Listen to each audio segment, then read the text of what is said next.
What do economists look at every month? Introduction. Every month, millions of people receive their salaries, go shopping, pay their bills, and continue with their lives. But at the same time, in different parts of the world, economists sit in front of their computer screens and examine hundreds of different pieces of data. Because understanding where the economy is heading requires more than simply looking at how much money people earn. Are prices rising? Are people spending more? Are companies hiring new employees? Are banks continuing to provide loans? Will interest rates change? And perhaps most importantly, do people believe that the future will be better? Economists try to answer all of these questions not by looking at a single piece of data, but by examining many different economic indicators. So, what data do they look at every month? And how do these numbers affect our daily lives? Today, we will explain the most important economic indicators that economists follow every month without overwhelming you with complicated terms. 1. Inflation. One of the most important indicators economists closely monitor every month is inflation.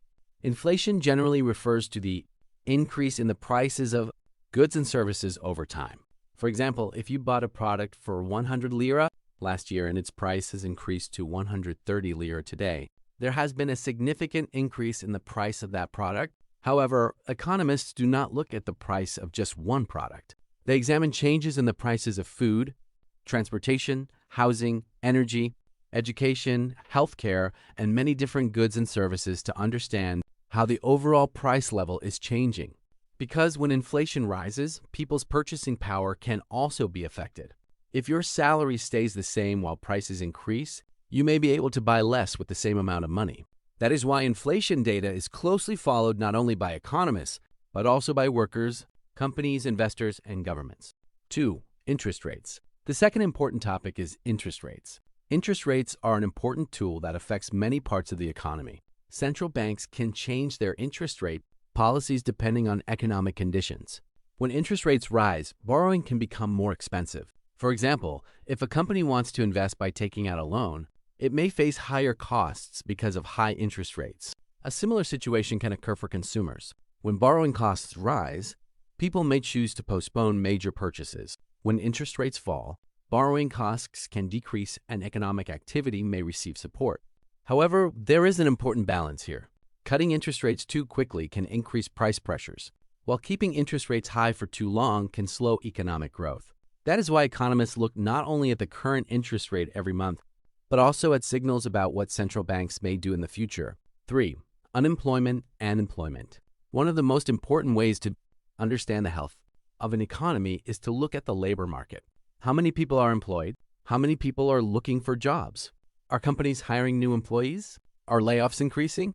All of these are important questions for economists. Strong employment generally means that people are earning income. People who earn income spend money on goods and services, contributing to economic activity. But when unemployment rises, the situation can change. People's incomes may decrease and spending may fall. This can affect companies' sales. When sales decline, companies may produce less and hire fewer employees. This can create a cycle in which different parts of the economy affect one another. That is why economists monitor employment data every month. 4. Economic growth. Another important indicator is economic growth. To understand how much a country produces in goods and services during a certain period, economists commonly use indicators such as gross domestic product or GDP. Simply put, if a country produces more, its economy may grow. If production falls significantly, economic activity may be weakening. However, growth figures are not always enough on their own. Economists also look at where the growth is coming from. Did consumer spending increase? Did business investment rise? Did exports increase? Did government spending grow? Because the same growth rate can be caused by completely different economic conditions. 5. Consumer spending. A significant part of the economy consists of spending by individuals. Are people going to restaurants? Are they buying new phones? Are they purchasing cars? Are they buying household goods? Are they traveling? All of these provide important information to economists. If consumers feel confident about the future, they may spend more. However, when economic uncertainty increases, people may prefer to save their money instead of spending it. This is especially important for companies because consumer spending affects company revenues. When company revenues fall, production and investment decisions can also change. Therefore, changes in consumer spending can provide important clues about the future direction of the economy. 6. Consumer confidence. It is not only important to know how much people are spending, what people think about the future also matters. For this reason, economists follow indicators such as consumer confidence. People may be asked questions such as, how do you think the economy will perform next year? Do you think your income will increase? Is this a good time to make a major purchase? Are you worried about losing your job? The answers to these questions can help economists understand how people view the economy. Because when people feel confident about the future, they may spend more today. When they are worried about the future, they may reduce their spending. That is why economists sometimes look not only at what people are doing today, but also at what they think about tomorrow. 7. Business investment. The behavior of companies is also important for understanding the future of the economy. Are companies opening new factories? Are they buying new machines? Are they investing in technology? Are they hiring new employees? If companies expect higher sales in the future, they may be more willing to invest. However, when uncertainty increases, investments may be postponed. For this reason, business investment can provide important signals about the future of the economy. Because if a company builds a new factory today, it may be showing that it believes demand will continue in the future. 8. The housing market. Another area economists pay attention to is the housing market. How are new home sales? Are home prices rising? Is the construction industry growing? Are new housing projects increasing?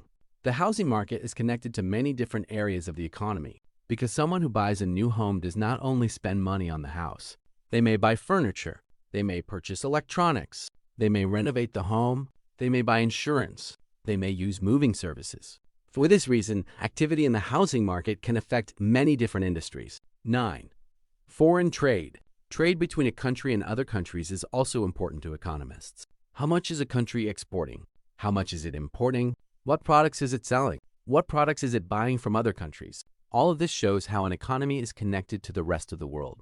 Global price movements can be especially important for countries that depend on imports of important products, such as energy and raw materials. For example, rising energy prices can increase costs for countries that import energy. This can later affect production costs and consumer prices. 10.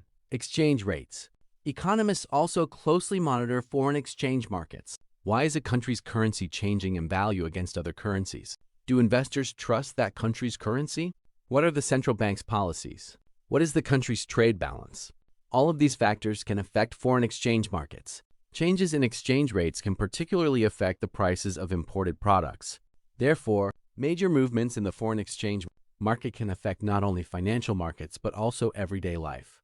11. Production and industrial data. Economists also look at industrial and production data to understand whether the economy is actually producing goods and services. Are factories producing more? Are orders increasing? Is the use of machinery rising? What are companies' production plans? These data can provide important clues about the direction in which the economy is moving. If production is increasing, companies' expectations for the future may be stronger.